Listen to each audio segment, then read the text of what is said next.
is Dino Battles, Season 2, Episode 3, Utahraptor vs Concavonator, however you pronounce it. This is a battle of feathers versus scales. Also, there may be the possibility that Concavonator had feathers on its arms as the form of quills, but it still was probably mainly scaled. So anyway, let's get right into the battle.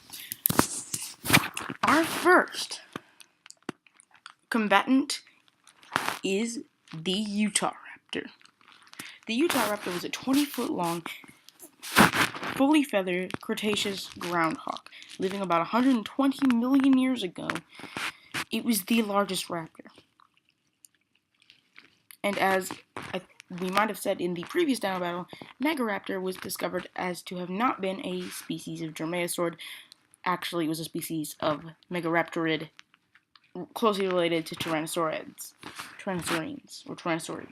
something like that. Anyway, Utahraptor was the largest raptor, the size of a horse, 20 feet long from nose to tail, and probably even longer if you add in some feathers for a tail fan.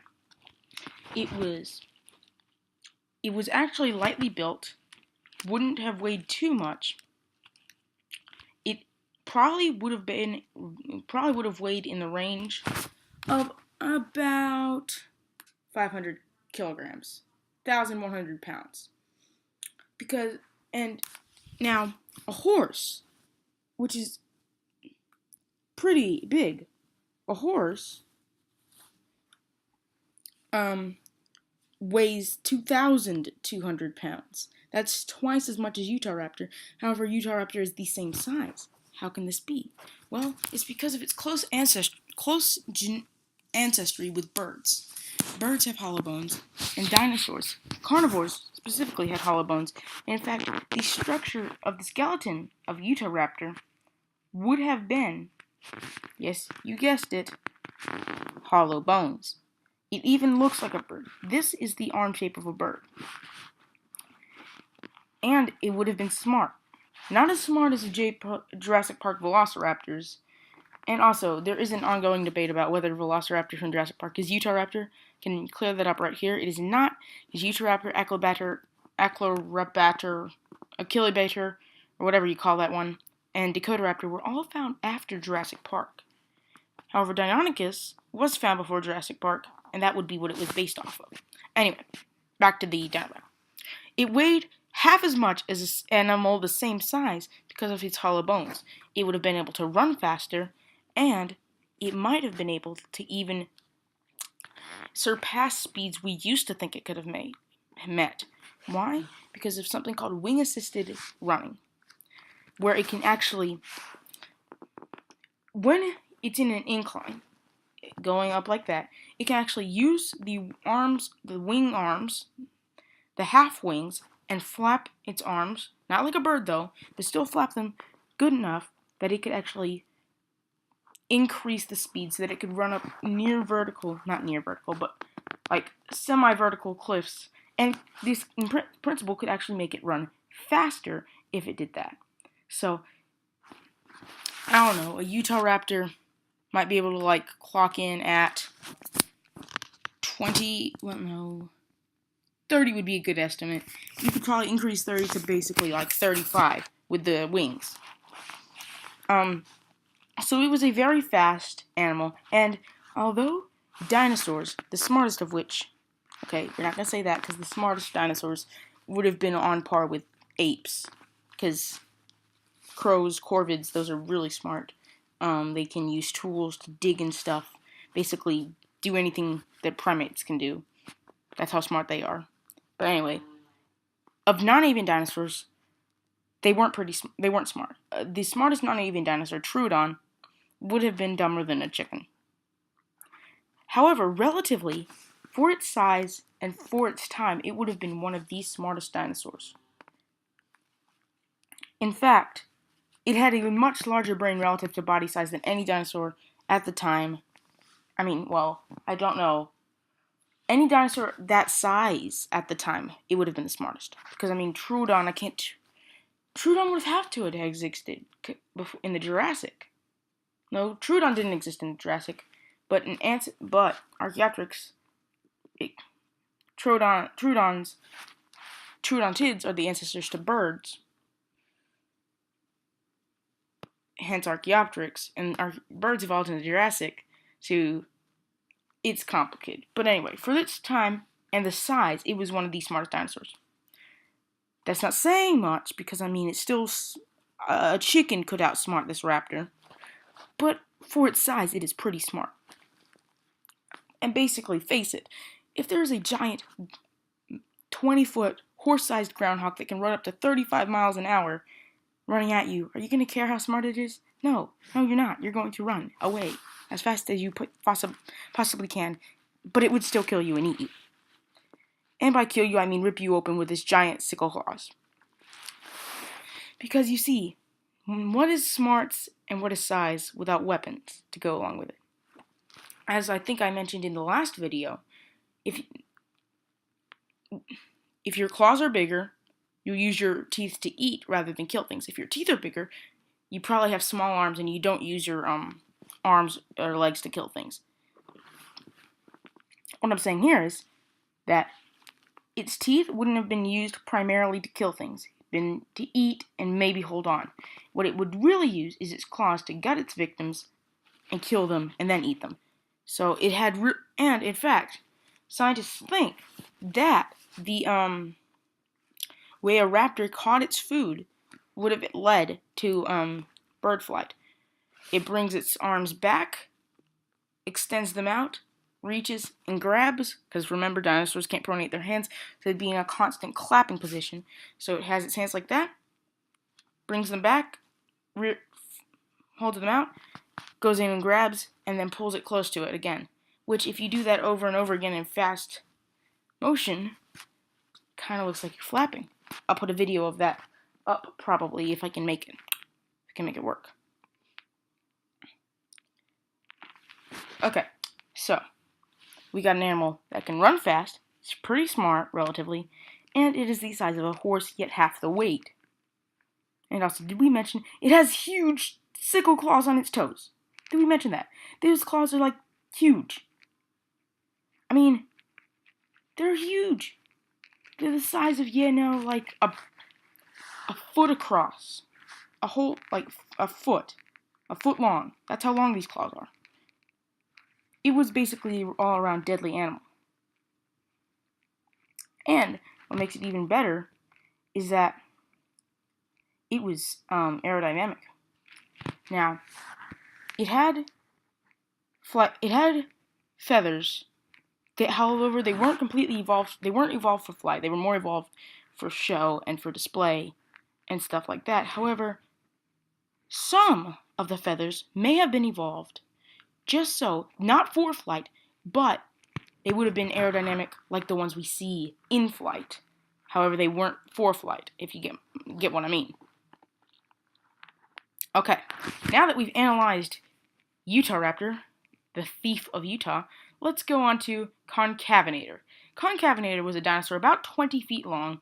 It was pretty much the same size as Utahraptor, however, it was scaled. With the exception for what we think could be quill knobs on its arms, it was primarily scaly. In fact, this came from a suggestion on the dinosaur group. I asked for today's Dino Battles, and someone gave a list of anything they wanted to see, and one of them was feathers versus scales, so that's how this one came along. Utahraptor versus Concavenator. So, Concavenator is a species of Carcharodontosaurid. Not Carcharodontosaur, like, it's in the same clade that Carcharodontosaurus resides in. But it's not a Carcharodontosaurid. If you get what I mean. It was an Allosaurid. I am terrible at putting clades together and stuff. Allosaurus, Giganotosaurus, Carcharodontosaurus, and all those carnosaurs that weren't, like, all the carnosaurs that aren't related to Allosaurus. All the carnosaurs that are related to Allosaurus. There, boom. Oh, because then everything's related to, oh, gosh. It was related to Allosaurus, Giganotosaurus, and Carcharodontosaurus. But closer to Carcharodontosaurus. Anyway. It was about the same size as Utahraptor, but it would have weighed probably twice as much. It would have... Okay, so Concavonator was about the size of a horse and would have been and weighed similar, about 2,000 pounds, like a horse, which means it was twice as heavy as the Utahraptor of the same size.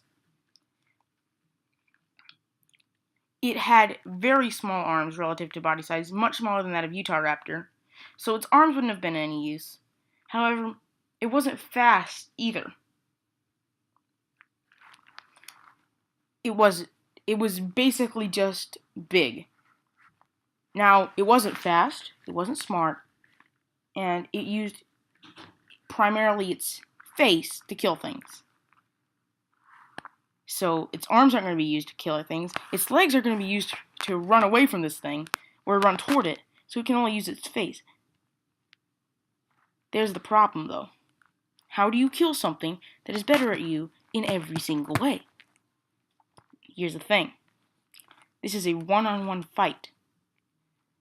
No pack hunting allowed. So Utahraptor would be in trouble if it gets hurt. Here's why. Because the same thing that makes Utahraptor fast is the exact same thing that makes Concavenator slow and basically not fast. They're both the same size and same body shape, almost. They're both dinosaurs that were the size of a horse and would kill you easily. However, this guy is a Coelurosaur. This guy is a Carnosaur. Coelurosaurs are faster, more flexible, smarter, feathered, and basically everything that would be ideal in a dinosaur. Carnosaurs are basically what we used to think dinosaurs were. Add in some additional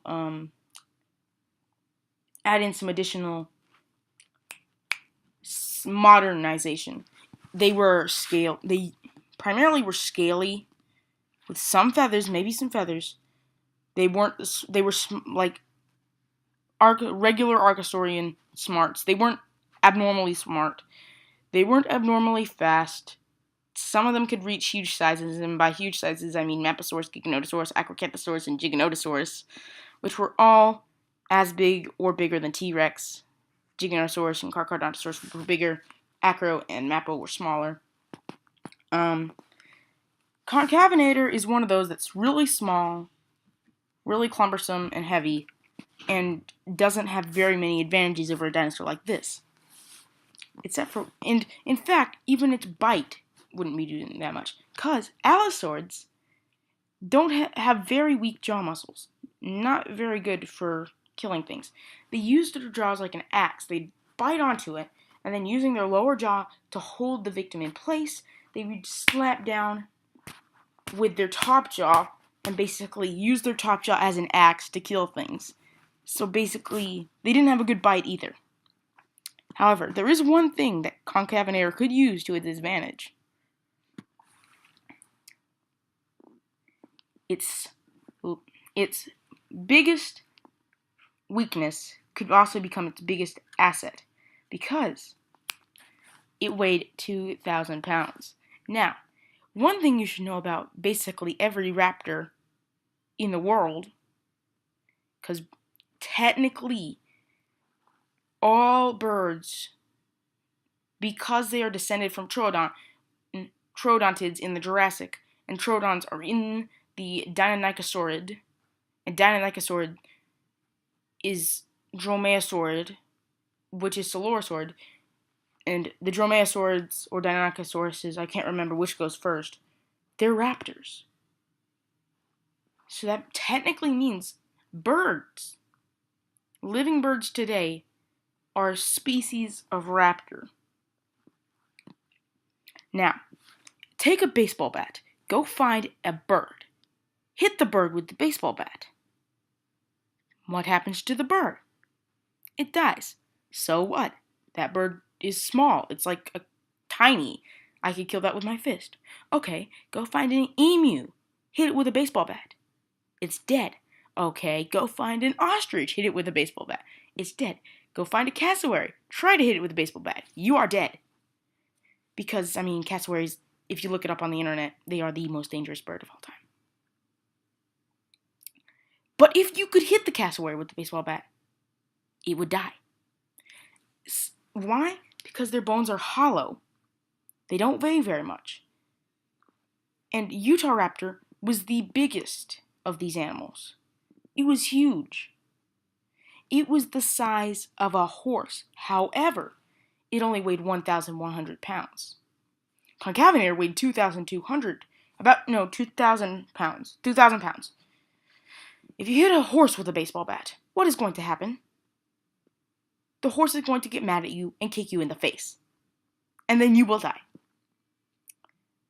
However, because of Utahraptor's slender bones and basically hollow bones, the thing that allows it to run fast means that it could die from a baseball bat. If you go out there and hit it with a wooden baseball bat, if you could hit a Utahraptor anywhere with a baseball bat, you could break a bone in the Utahraptor's.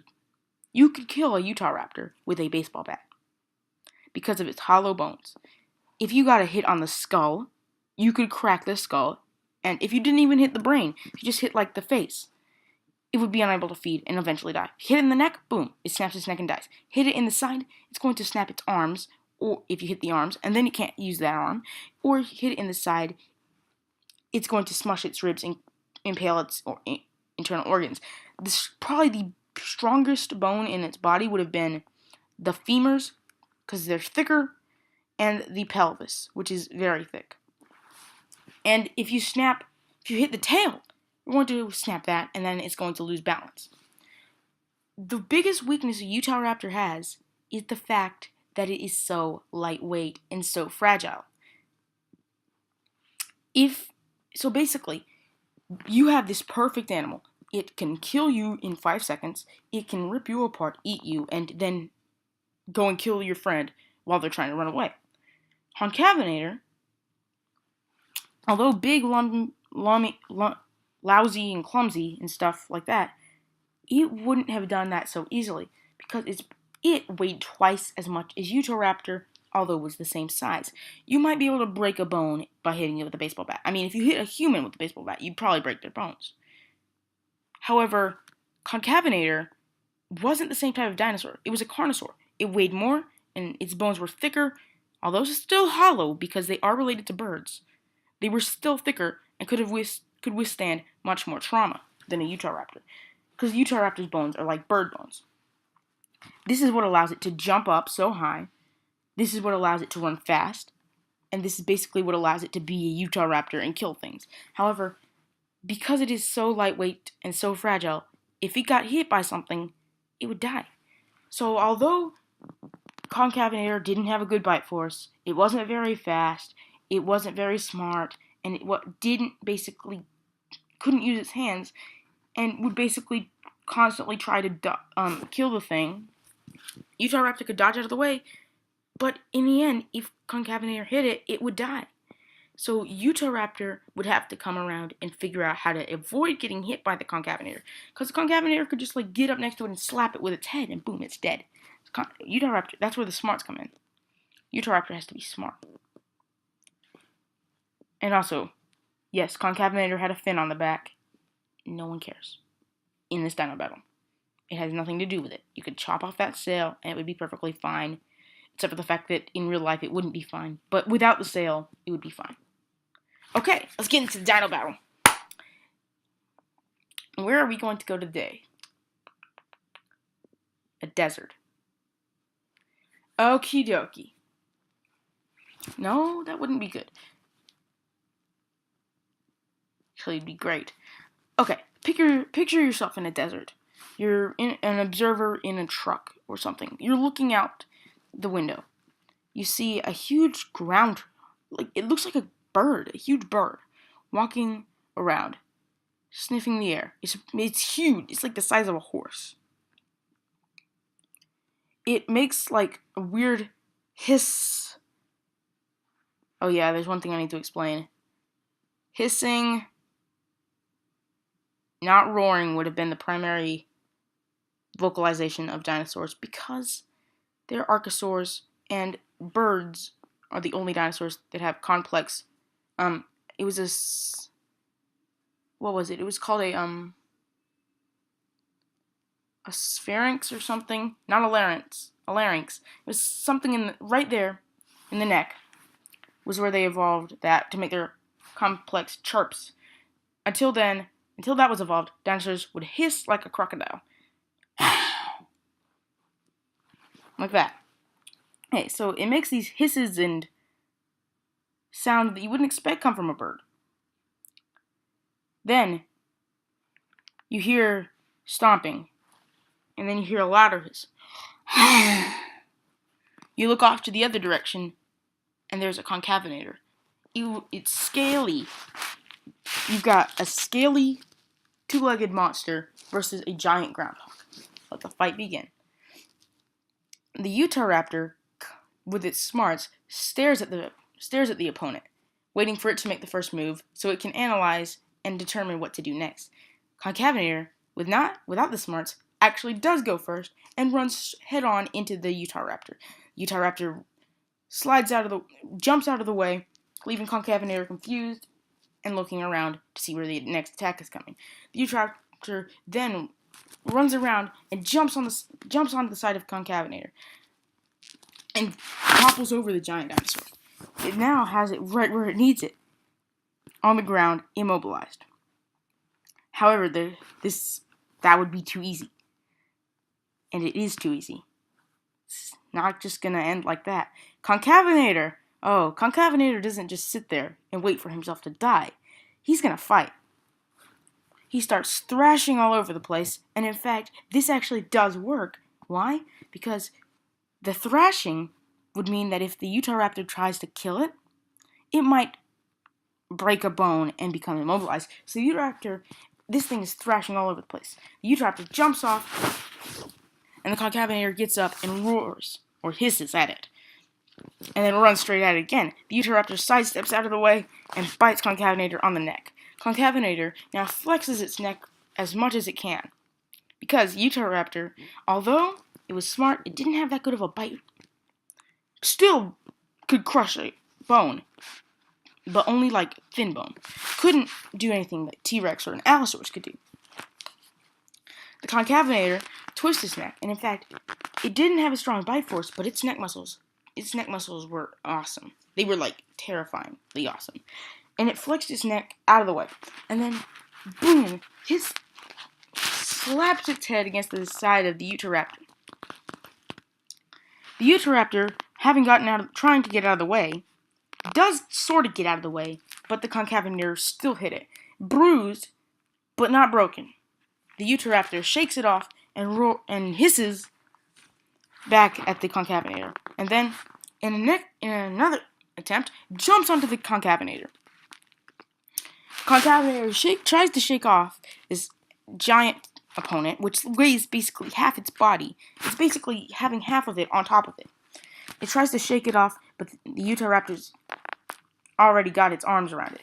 Using its arms, it grasps onto the stomach and slides its claws outward and back. Blood is now dripping from the Concavonator's stomach.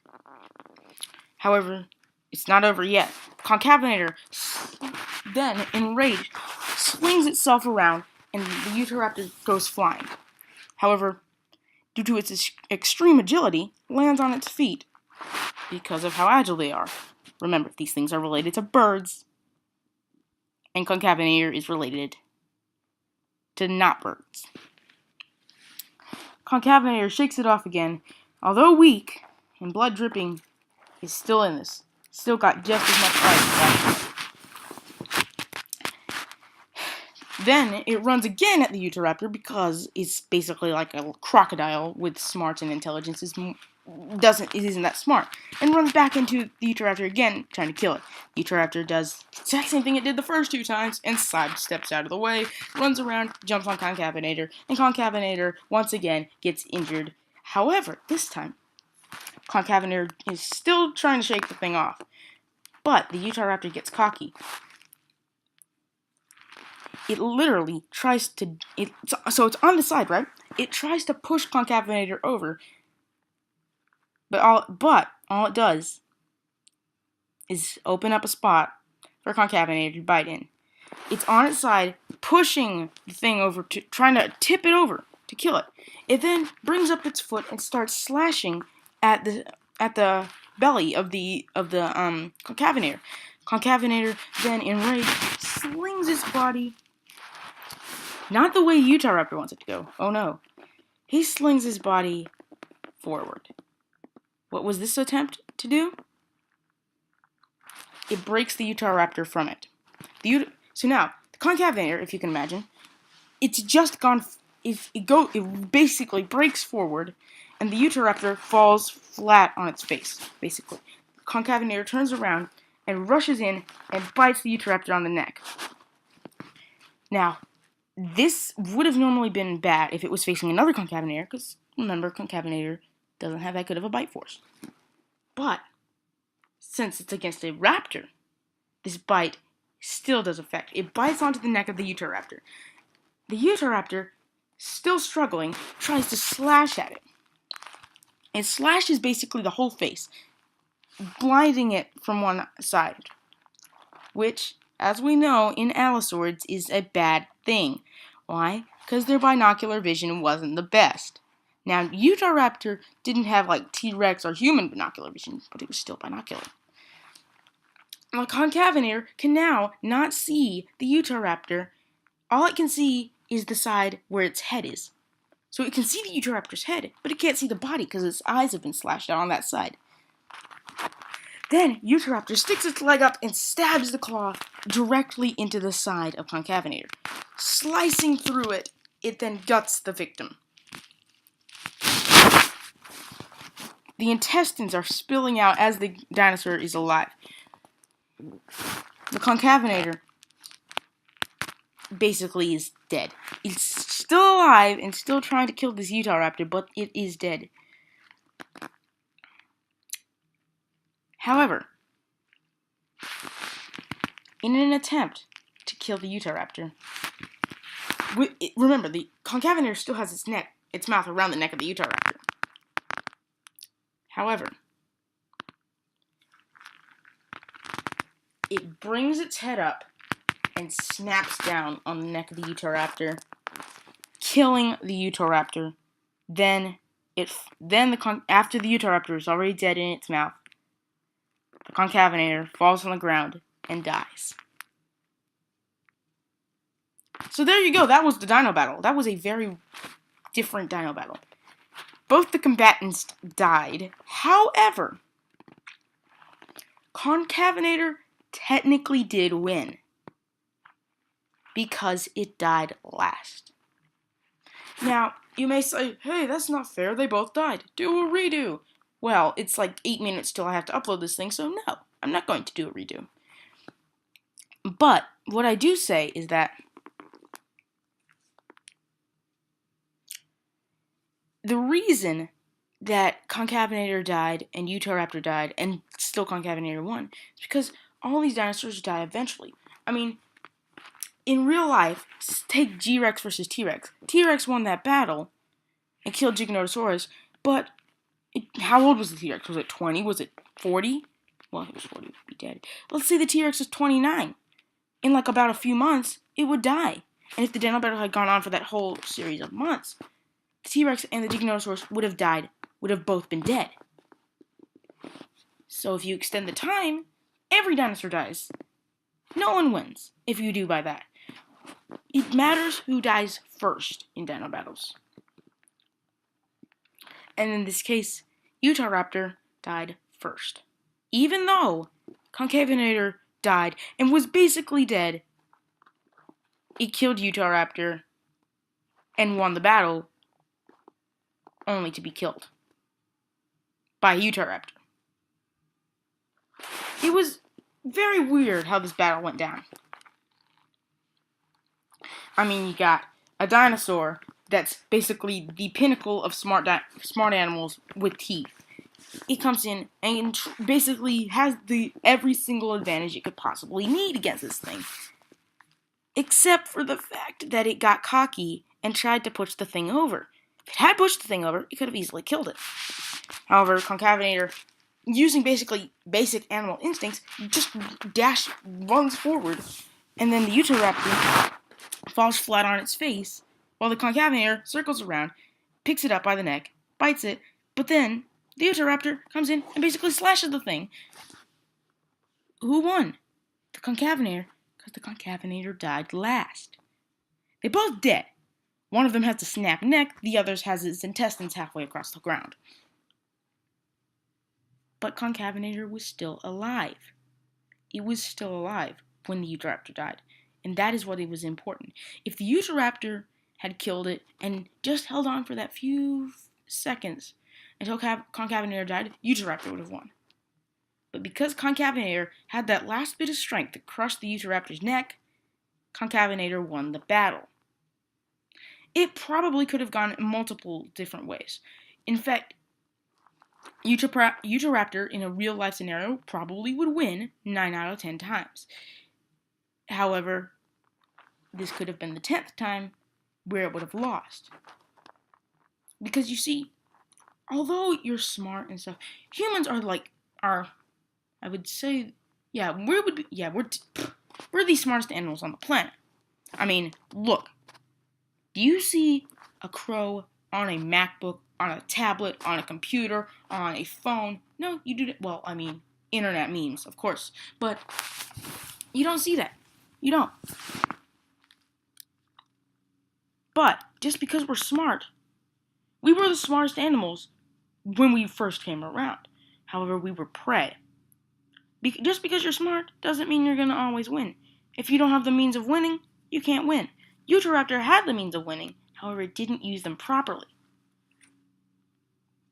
It thought, because of how light it thought that an animal the same size would be easily killable. And to be honest, it would probably have been right. It could easily kill an animal the size of a horse, because it is the size of a horse. However, Concavenator isn't a horse. It isn't a herbivore it's got instincts. It's got predatory instincts. And when it's about to die, it's not going to just sit there and die. It's going to try to fight for its life. That's why, even though it was basically going to die anyway, since it had its mouth around Utahraptor's neck, it snapped the Utahraptor into bits. The neck of the Utahraptor is basically shattered at this point. But that is why the Concavenator won, because he killed the Utahraptor first. Although, the Utahraptor's effect... Okay, so, the Utahraptor dealt the killing blow to the Concavenator before the Concavenator dealt the killing blow to the Utahraptor. However, the killing blow that the Utahraptor dealt took longer than the killing blow that Concavenator dealt. That is why, in this Dino Battle, Concavonator won, because of its sheer size.